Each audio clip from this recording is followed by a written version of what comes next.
Manyire ngo bwokuba Samwe Kalire tosemerere kuroga kyoma garuka bwangu 4 TV orole burora 4 TV omanye bike byakugambaho hali obulimi no bulisa mukatale ebintu nibigenda mu maiso amajani gagwire. Oh my God, I really need to help those people. Aba amajani bayizirege nkabansemerere kuba nabo kiro kya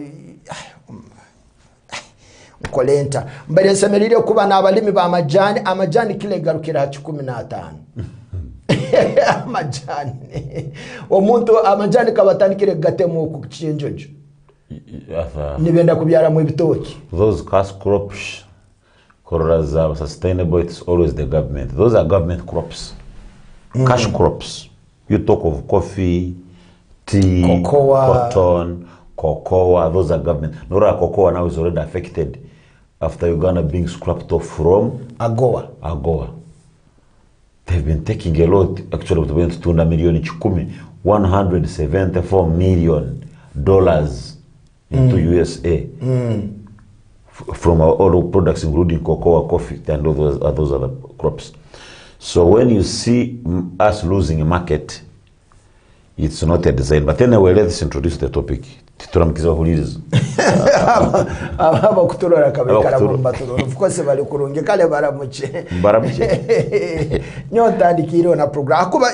very, very big issue. Abantu amajani tugalema mono. Tugalema mono toro region erimera amajani maingi mono. Beto bokusanga amajani mazima gagaruka kilo ya 15 a kilo. Then we have a problem. Asa nimanza kuramukya okuturora abala 4 TV mwabala kutufollowinga and mwabala kufollowinga 4 TV amabara ni nyuma sana Sam, and of course I'm happy to be with you again Arthur. Going to the topic straight. This is what we were talking about, inclusiveness. We wanted to discuss about inclusiveness in the labor market. Tunuko benyera tandikire at the household level. Contribution ya buli muntu mu family, abana, mama na baba, together mu society, together mu government, inclusive, how included as a youth, how included as a woman and other classes of people. But this topic is very wide. Once together majani, you can also turn it to how are those coffee farmers also inclusive in the competition of the markets across the world. Amajani Arthur is a funny crop. Ngugambire most of the cash crops is kusingo wingi obutalawazo kusingo wingi uli aheru. Amajani tugalema mataito mona gaturukunya mu Uganda. I don't have the clear statistics. Gande ne gagenda aheru. Amajani amaingi ngajya aheru, ngagenda Mombasa no bagasotingera. Amajani ago abaguzi bago bataito. Hakuba mpura bano basecha coffee. I want you to look at all businesses whereby the buyer is commanding the price. If the price is determined by the buyer, you know the principles of demand and supply. When there is a lot of supply, demand falls. It's what I'm trying to narrate. Kakuba habaho abatunzi. Kakuba habaho abaguzi no bakuteka wara homuhendo aba producing. Which means the terms of trade are not good. Kakuba demand, kuba supply singa demand. Ekyo kumanyisa obusuuzi tuyokusemera. In the coffee business, Arthur. So ebitwine tulimire byaba bingi abakubyetaga batayito. Abakubyetaga basoko abaliyo. But to those who are into business, I will tell you the people who are in business abalu mukusubura amajani bo nibagoba muno kusinga omulimi. Habokwa batayito. If you mention factories, zamajana around, you will not mention beyond 7 factories. But if you have to mention tea farmers, you will have to mention 1,000. It is 1,000 people against 7 people. Why do the abakugor? The 7 people who are buying coffee, who are buying tea, can converge and agree. Then the farmer has, because even the farmers have majority associations. Mpanga Tea Factory is a farmer's factory. na mabale na mpanga ezo factories zikatekebwa za balimi nibo kama factories but they employ everybody that comes with its own interests. Everybody genda mpanga. Everybody genda mpanga. Ijo mabale kabikilo zingire, it had a lot of debts. Actually, nkabankishobo nkigambiro mwana wange, the late Kawamara ifu kijura letu wafuiri charo mungu. Mabale had a lot of debts. It is government that uplifted it gereza dank. Mpangi kabegenze. You had the scandals of the forest. Bakatunde vira biki kiviona. You employ people who are not part of the business. So sanga oikirizo yange amajani cannot be a good business for the farmer. Hebu kuba tikakaguruka gasiringi bio na kyolo. You ask how much is a kilogram of coffee? Agomkata agomduka. Buno mteto butibags how much is it? These people go add value na gomemerudi chikum times the farmer kutunda kilo siringi 25. I was talking yesterday by the way, even here I can show you kilo ya gatasiri mberege nimbaza na munywana wange Andrew Tebeyalirwa birijam. We were discussing yesterday about coffee, me and him. Yangama some coffee is no longer business now. Coffee siringi 25. You look at the manure coffee nawe.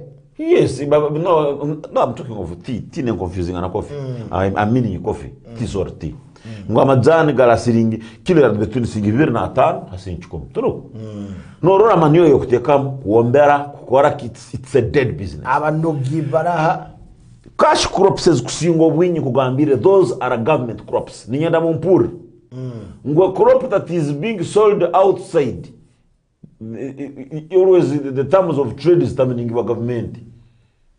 If the government does not regulate well, if the government does not protect its people, there is no protectionism here. A local product here is not protected. Hata ntujanka agowe nobwe kutubinga kandi nanka yetu abantu ba kukowa bano ababundi bujjo nibakora bata asa ninyenda kugambera nabo bagenda kusarwa asa ninyenda kugambera tubagenda kusarwa kuonka nawe no genda kusarwa no ita kunyikirizamu ngu you can see the shift. Matia kasaja gamba the economy is shui. The economy is the shui, then the economy did what? Shrunk. What ingena kubaliza kinu? Haturu kubaliza atha. Haturu kubaliza atha. Economy ya Uganda. Oyango ikirize, there is no clear solution for it. We are not. Did you hear about Robert Mugabe? Oburiwa Robert Mugabe ku Zimbabwe yabaire. Sente no kwatene ngere no genda kugula nanga. Kugura mugati. Uganda sazunu taro solution ya bafama. That is one. Amata ngatemba kiro kinu nyenja ngagaruka. Koko wene tunga katale netemba. You see these problems ziriyungu government ya Uganda economy ya yona is so much politicized. Every policy to be implemented, they first look at the political point of view. This coffee, who is dealing in the coffee? Who is dealing in tea? Who is in cocoa? What? So, the economy is politicized. These are effects of opposition. Bakagamba gamba no, inyo muhereza abantu, government ya Uganda mgiha sente, ekane kutunga sente netutabaleneza mugime sente. Biden ya gamba mister. Babo bueno wakatire nduru na wabesizi. Mister, you are giving government money and the government is torturing us. Hati bagenda wate. Banu opposition. Baja wateka herna eksiyaga. Sente government nyakuli mubuleme netunga nyingi netero opposition. Hati wala magala katusuffocating government eburwe sente abantu benube bagenobe. And that is the strategy of opposition. Opposition yo that be true. It is kandi bano abantu bonyene abo kugamba nabo bonyene banya Uganda. Bana Uganda barukubi. Are they bad love? Can you tell me any opposition leader who manyira wa kusurvivinga hand to mouth? All of them are okay. Most of them are members of parliament. Babagana million makumiana omwezi. 40 million a month. So even if they spend 1 million every day, they can survive. A member of parliament. If you talk of Bobo Wine anyway, about member of parliament and Amhasente na agenda hero na tunga siente, he's a musician, he's a celebrity, he has no problem. The only thing is Arthur must suffocate. Okay? After suffocating, amal suffocating another government. And the other thing is, also where the government went wrong. This one I'm saying it as a liberal person, a liberalized person. The government's mistake ever yakoze eyamana muno ebuli muntu akubona munso akasanga musente busamu was the signing of the anti-homosexual bill. That was a very great mistake. It was a very great mistake. President akakora kubigiseninga. Why would he? Hatereka kusoborore afa. Kandi eki ni kitu protecting abanyarwanda. Protectinga ki? What are you looking at? You know promoting ebisiyaga. Bagambara Sodoma na Gomora kabaho ebisiyaga. Ebisiyaga bebera. Yesu nuko ya Georgia. Bebera wahanga ya gemaliza. If it is like kabanze yo cha America yokutsinga sente. If it is a bad policy, why is America dominating the world supporting? Why doesn't God ban America? When it is actually America banning other places of the world. Let's go back to our own culture. Yes. Which culture? Do you eat culture? You are a culture. Other than the Kagoz. You culture no Giria. I cannot support. I cannot stand and support homosexuality. It's a very, very, very inhuman act. But they can also not talk about it. Listen, the one who is giving you money has said the Kinto Chikireke. Uganda's budget is funded by World Bank. But then to see our level of growth. Level of growth, what is the common economic activity that Uganda is doing? Uganda's source of income near. Oh, here you have watched sentence kusingo wins name Sara Uganda kusingo win exasuza amalone. Nkisana kai kusango ine abakozi ba moka buri mwezi rugwa no janule loan kono basasura. Those are poor burdens of trade, poor terms of trade. Kinu kiretire President Yoweri Museveni kuongera na kugambire Chelsea yaga. You know against that no mubaharabu. Ava kugambire kukwata signature ya tekera kisiyaga hayo. Nesu by 2026. Tunu I think you are Mobantu Olum Earth. You are seeing how people are suffering. About to in the sense that people are suffering. If they brought Komakaru Sazun genuinely, Bakatera Karur, Bakatel Sazun, Aka President. Brumuntu wena Mamuleka Tambula again in Yakayavan Olum Sazun. I will hang NRM Sazun to Sono we have 10%. It can't. Except Kagitia. You NRM ago igiti. Abantu nibakoma president ayebale kusaininga bill. Ayebale kusaininga bill kwange kisiyaga. Show me one person in the society who got affected by kisiyaga. Have you ever seen them? These are private acts. Secret. Omuntu nguno wakakumiru.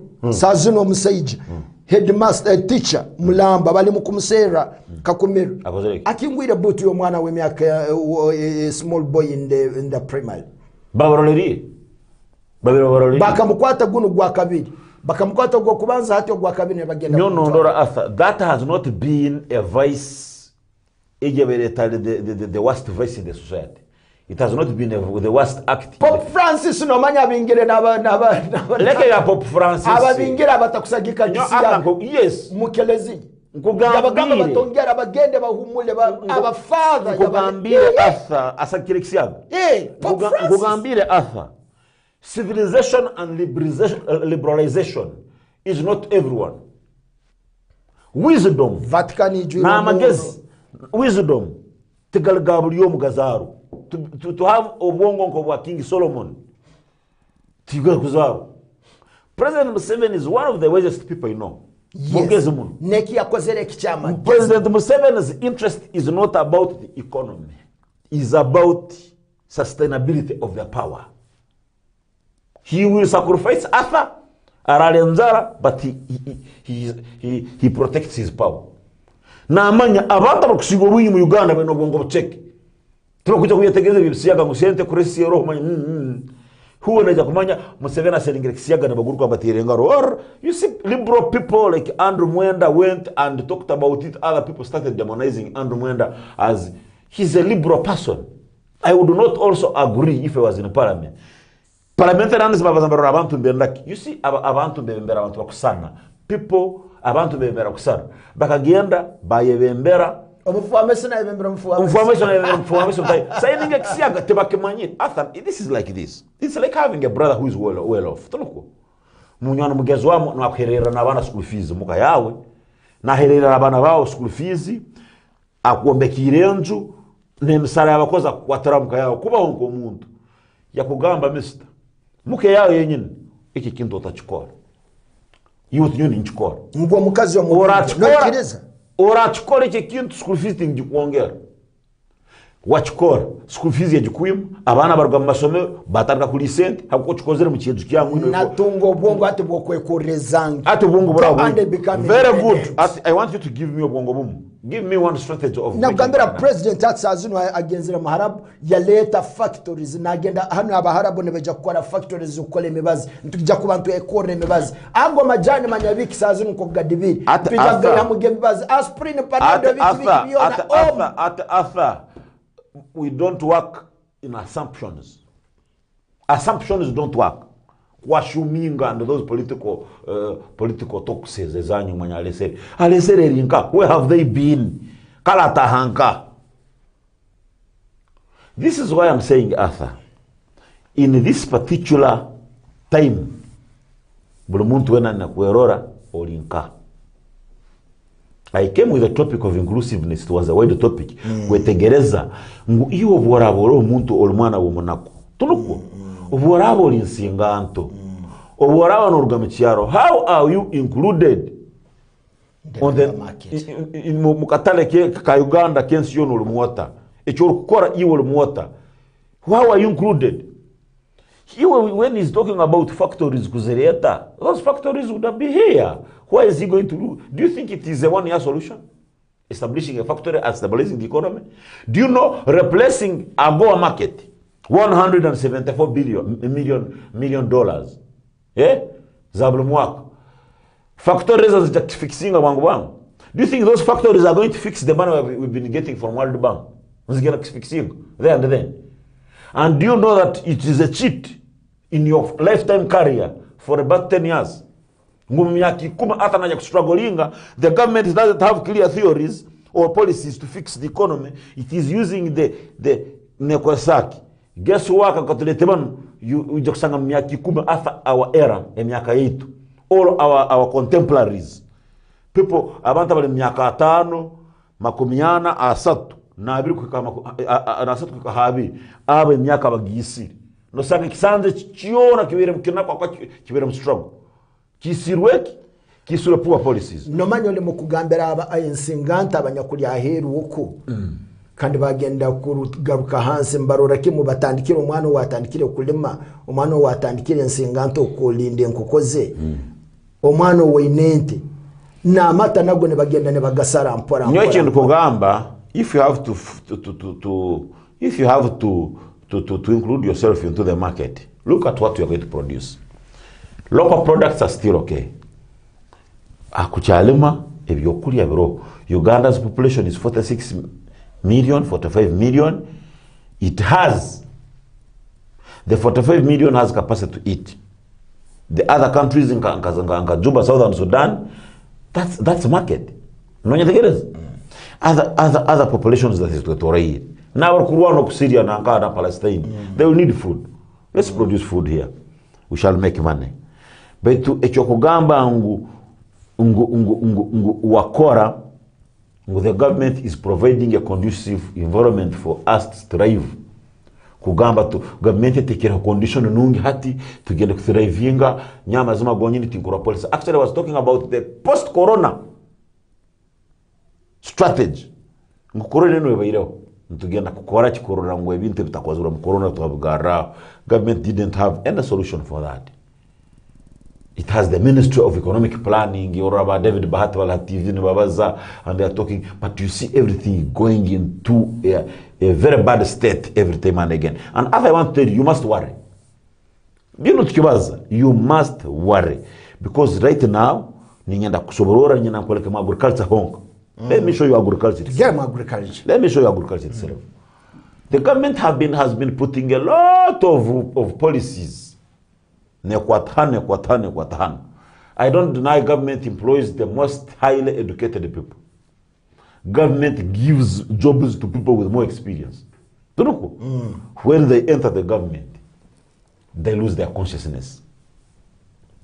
it's mwenye government kiba kijege hera ke kuruga hano kwika hano consciousness yako kuja kuruga okubanza hachemana S1 kuja hachemana S5 hagacho mbagiti no kulu mugezi yota na government you become a fool because you will find fools there. You will find fools there to work with you, and you cannot jump them. You have to work with them. So this is why you see they will bring in Bet Kamya, but IGG Bakuleta. Bet Kamya has been a very outspoken opposition person. Bet Kamya bakamuteka IGG no corruption is hitting to its peak. Takubisobora. You cannot abwakyo mukazi wa magezi nkata. Kugambye to kubisobora. After when you're talking about this bine bintu kubisobora. Omuntu na agenda kukutunde empunu. Na bagamba kuhere supply ye empunu, ku supply ngabantu bachitugu. Mbamara kuzumu. Uru supplier empunu is the same person who got contract.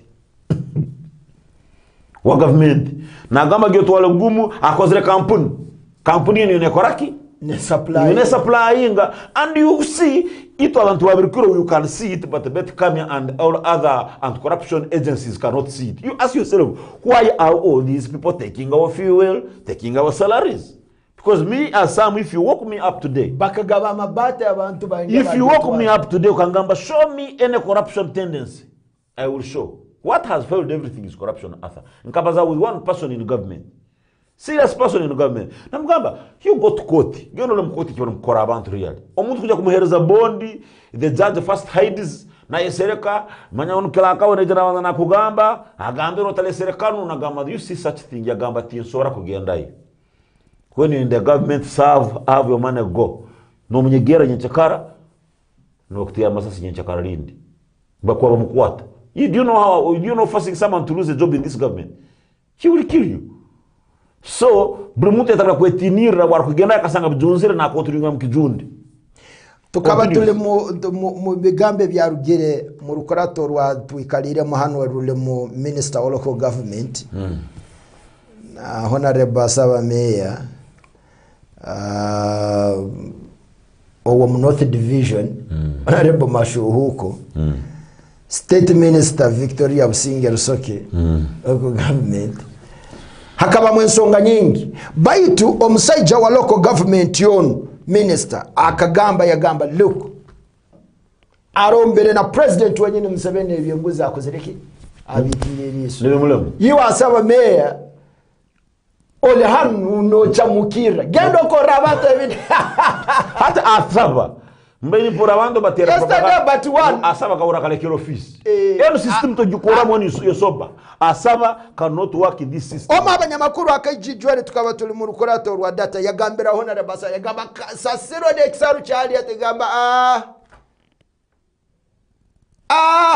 mubinde kese ibi mubirugemo actually kubaka hona rabasa tinkumanya bwaki aruya alemere kurugayo no mumani akaja akemera masoga abantu akagamba nyowe meya wa Fort Portal Tourism City nasaba ndekere nyine nsonga zange tukasera na meyondi. You need to advise him that way because Asaba's patriotic, he's a patriotic man. Asaba likes things that are right. This one I will tell you. We are sorry, we are not going out of agriculture because you cannot separate agriculture from politics. Asaba is the only leader who came with no budget, changed Fort Portal City. Akaija the first 100 days. Asaba yagamba bule muntu wana wine veranda etayombekere kuruga hanzuye kukarugudo jombeke. Bayombeka veranda Asaba kwa mtauni. No ikakola sinombeka ya wao. In the first 100 years yaleta concept yoku ya green. Ya for the town green. That is his achievement ever. He will never lose it. But this second Kisanza, when he came back into the city with no budget, na principles no is suffocating. I will tell you, even if President Museveni is watching me, I will tell you this. You have nobody in this country can fight corruption as we are. Do you know why? There is because of there is a term we call tukaijahamu. The head of the deal is a contemporary, is a counterpart. Tonuko. Bana balire deal hansi just batumwa. Nonyitegereza. Ubu kuhambe deal kagihambe ko girote ko gagiche somewhere no sanga ibale rekoto gizirikto cyali hito kuri sobora no gorka you back no gorka.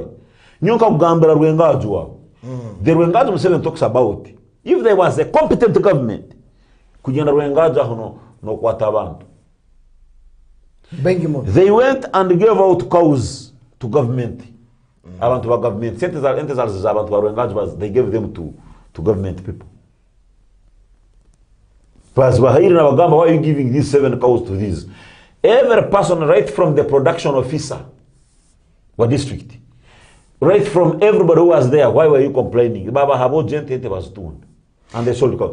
Nobody talked about it, including actually Chairman LC He has never. He's my friend. Now he did not, the RDC, they are not making any follow-up onto that. And because Chinkuwa Jonan, I don't blame him, I don't blame anybody, it is a system. Wabinga cannot fight corruption there. Abandi kandi babakwata mbere tukugambira sazino Soroti district baina abakozi aba PDM kutanikira district mukaga bali mu nkomo habwaki sisi abakwasire asa barabakora ki omwe abana be batano manya commercial officer asangire bakatunga sente na mukazi we nawe na hati kankusoborore PDM you ask me PDM abantu bali mutawuna bakusana nyowe na rokera nyowe tungisenza PDM bayinga mun a lot of them my friends na girata mabtekale na tunga milioni na gora smartphone na gora iPhone bayinga muno and actually I was talking to one of my friends na gamba ngo bakebanyire nobody will follow that mbata kwida bakwate ho babiri basitahuri babasibiro hati baramara wiki tolo munkomo mundu barasasura they will not pay. This is the system. The system is like the jungle. Tunu system yekisaka yenyini. Owaralia mutahe wa muri. Hati system. The weak person will be eaten. Wangambera system nejuka omuntu nangambera kike cyaberono mu rukurato nabanimba gambera mbere rafe magezi akabali. Ne bakaguza Pamela na deputy na state minister. State minister yagamba uwe takarora ga Pamela tamumanyire. State minister mu rukurato akagamba Pamela takozereki tamanyire hata aba omuntu omuhole yalete kisani state minister ali na Pamela Victoria Singers hata in brief where are we going in brief if you can go back to our main topic corruption has failed yomanyire mirenka corruption eremire ha kutandikira. There is no willingness. People are not empowered to arrest and convict those corrupt people. Hawakuva kugamba Betkamya can go and arrest Nyongambara Betkama kuhaba. Do you remember the scandal of the parliament? The iron sheet scandal. And these fellas are coming back to parliament. These are the people who have in parliament. They are coming back. Hat Arthur topic meaning in the Tuvazio Krokun. Inclusiveness in the labor market. Let's go there. Nichokororo winganeza to volume society. Topic yanungeza na gereta we brought this topic Arthur to look at responsibilities, sharing responsibilities. Like if you can go back in agriculture, let's start from the household, which is the smallest unit of a society. We leave the household, the society and the government of 6 people. Mother, father, and children. And 4 children. 4 children, no Akora, who is working. In African tradition, labor was divided. Munyakara yetu ekifirika, ojunanziwa mumaka ba dividing. Woman had a responsibility of food security. There was no woman at home who had no a cassava garden for food security. Akabataro mukazi ruwakana manyenguli munguli mohoge kuinganaki basage muhogo bamara kugisa bagita kujahata bajiomesa bagita munguli. In our African system, this is how the society used to be kept with food omukazi narwana muna nosanga omukazi obwire bwenjura abeire bihimba, omukazi obwire bwenjura abeire muhogo. When you go back kusira sente munozukanga, omukazi has a solution for food that day.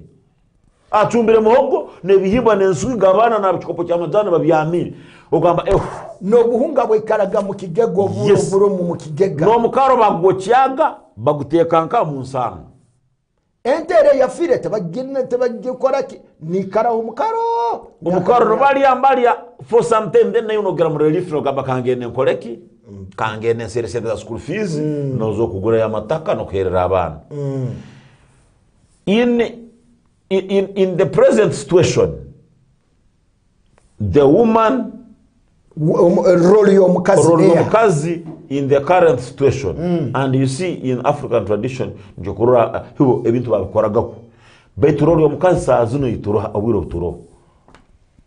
If the woman is empowered in omulumu obara bino omulumu muvuga na agenda mu navuga najya kutora mu office na garuko, which is good, okutala mukazi wao ali mukazi wao street ne bitinis. But when you go back at home, kugaruka muka bindi nitekereza ngo bwarabanye mamotoka mbarura kuombeka amaju mbarura biki baitu oburume munda, because the essence of having a man at home should be obusing peace. True, muramu inesente muka habe obusing.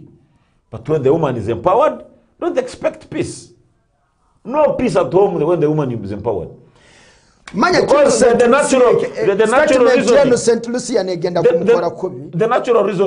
natural reasoning of God's creation of a woman and a man is different from what is taking place. A woman looks at a man as the strongest defender all times. You must have the man more than him. Actually, suppose you have a better background. When you go for a woman who aksomera kukira in a better background, I know muluma murunga na kuchira, can you be a man?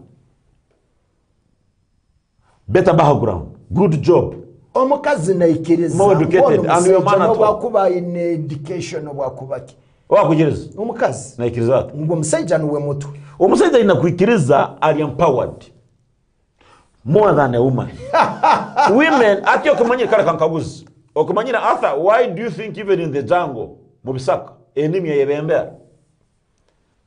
But lioness is very ngambira wilderness. You compare all creatures with human, we are not different. Ni nyanda bwaki nubambaro batanki entale rundi ya mbogo no sanga mbogo nsejani yebembira to protect.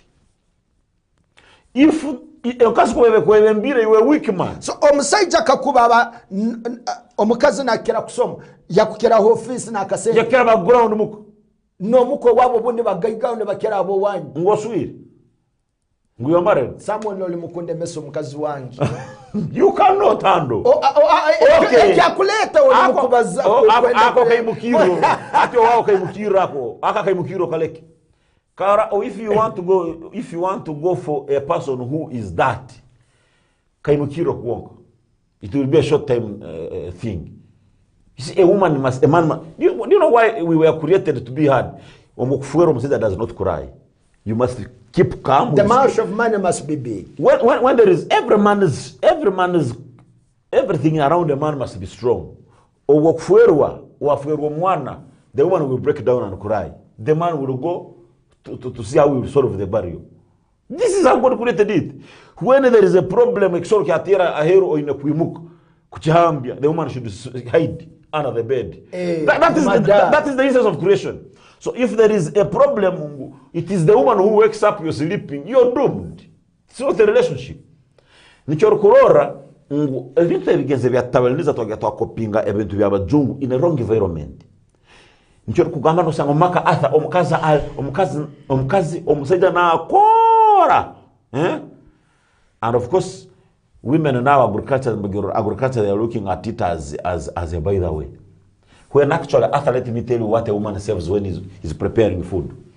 You imagine Arthur, how much money goes on food every day in a home. I want to bring you to a pointing how much money goes to food in a home, in a household of 7 people, from morning to evening. All this money was saved by a woman. Breakfast, lunch, and all this woman was saved by a woman in the African society. Women were taking care of the food. Yes. Hurra. Omusaija na struggling no kusera school fees. No kuombe kenju no gura itakalini. Enjuro bwe kubatera ntwe kwaso omusaija. Beto omukazi abana kurara njara mukazi. But as we talk, bread, breakfast new. Omusaija na ine kuleta. Lunch new. Supper new. Enju ni wakombeka. Isokero omukazi new. Enju ni wakombeka. Twara mwirwara abana. Where do you get a sense of society? Where do you find a man and a woman mbabaza mbetegereza ngano? You cannot, because if you don't provide all, there will be no love at home, because a woman has to receive everything. Kandi hati no mukazi wo kugamba moti wange sa Mungu atungira akasente no gamba nagenda kujoga. Nsobara kuba ninyina akale mukange afo TV. Betu nsuyiro mukazi ali mu government obone nabagana milioni 15 asa nimbagana milioni 2. Which is okay. Abukuba ni mayongo mukazi nawo hati contributing it. Yes. There we can talk. Abo wabwe gone bakira family nyapole asa ni nduga ngombe hale mwa. Asa ni nyanda kugambira. Would you stand a situation of a woman, of course there is what we call dominance. Dominance, teroho hugamba is a character what is also a design in creation. A man must be dominant. Can you tell him mukazi wawe arukuleta kisura kuleta everything kutahase kumuneza arwebaje? Okagamba bwaki no tahekiro. Abaki no tahekiko bagamba genzere mbaira musemena kamwenge twagaye mukaga zekiru. And then also the biggest problem that we have met is this. There is a responsibility of a woman that is not mentioned of upbringing responsible citizens at home. Imagine omwana na imuka nyenchaka, a kid wakes up in the morning, goes to school prepared by the maid, comes back after school welcomed by the maid, sleeps being prepared by the maid. What is that character that you are looking at your kids? Your kwetaga in future. It means you take over the character of the maid. About kulturora hafo TV tulaha topic ntugamba inclusiveness in the labor market. Kandi aho no tutaire ngo mukazi we ekichweka kye nikiha aliata na gendata. It is why you see the Arab world is economically very stable, though not dominating the world. Nichokora abaharabu, you don't find any Arab country very poor. Nichomkura mutandikira kusukuma abana baina na madiguri gabo kusiba bagenda kuboji boji abaharabu. You see everybody is passing a passport to go and start washing old women in the Arab world. Why? Abaharabu, the responsibility of a man is to provide. And the responsibility of a woman is to bring a pure Muslim. Umukazi nasigara mukasa ahemu abana bajya kusara, abana bagenda kuriya. The competition of even the labor market terinyingi habokuba kuri emirimo ekusingo bungereza bingirwa abasayiji ongenge abakazi balumuka. Women provide for women go provide for a society, bringing up a good society. Role yo mwana erinkaha muri yabo twabazayo yo mukazi. I think the next time ntujja kwa kubo bwire bumazire kutukwata, but next Wednesday we are going to sit in and go on and on and on. We want to go deeper. Habokuba bino ebintu byaguma omwana wa objunanizi bwabo omwana muka abana barugenda muka saazunu bene kubatwaraga musi bakubaire bali productive. But the problem is to society kwefora when they take the kid to the farm or but they want to tell you the white collar job you're talking about, can't call it the white collar job you're preparing for your kid is a peanut. Ato muntu bamera bakereza milioni yamu omwezi bagukusasura milioni yamu, sincerely speaking 1 million or you are being paid 1 million. Calculate, I want you to calculate a normal man's expense before I will go.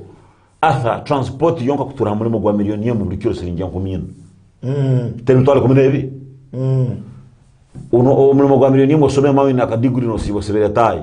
You're sleeping in a house of how much? A double room ibi. Room ibi mtwara 25. Asa tunu. Tumazele mtwara nebite huiro. Toka lire breakfast mkyo no kubisatu. Mtwara mwenda tuli mtwara 5 na. No le lansio mtwara gumu.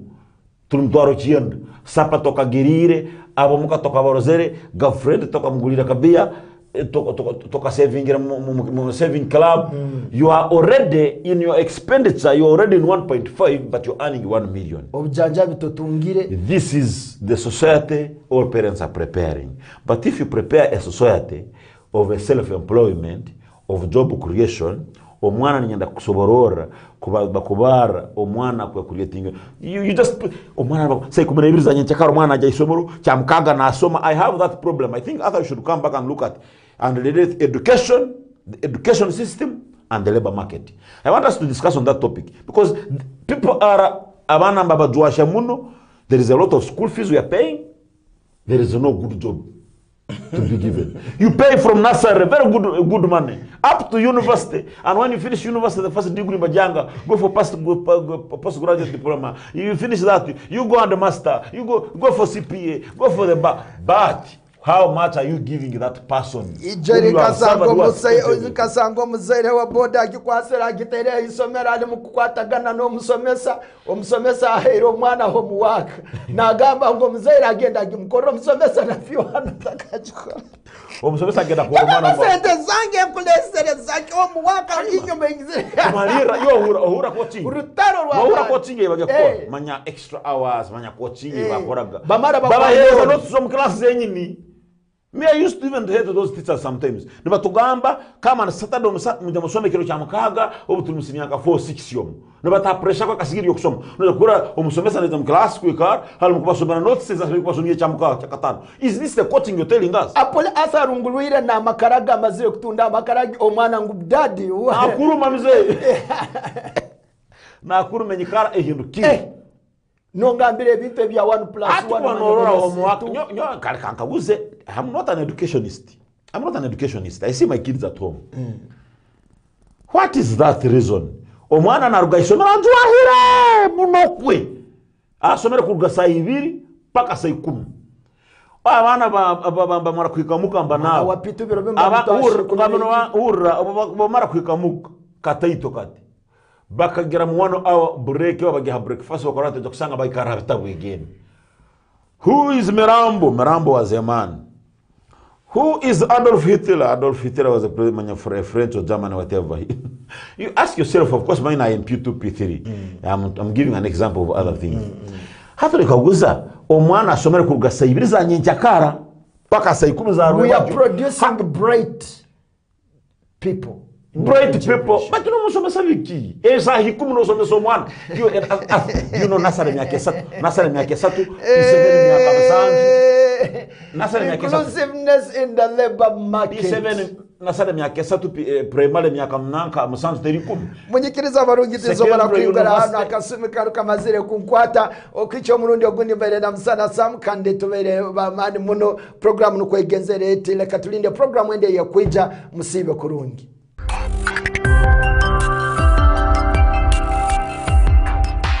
Richard Rwabuhinga niribara lyange ndio mu abantu abahulereza kandi abarora 4 TV amakuru agakiziro bwingi nikaragatunga kuruga 4 TV ningonze ntekanoze yabe yanyenchakara kandi ndio muhabasagiki abamani aba 4 TV. 4 TV mugumeho muhereza abantu baitu amakuru amarungi abwenkora korana yensi yaitu. 4 TV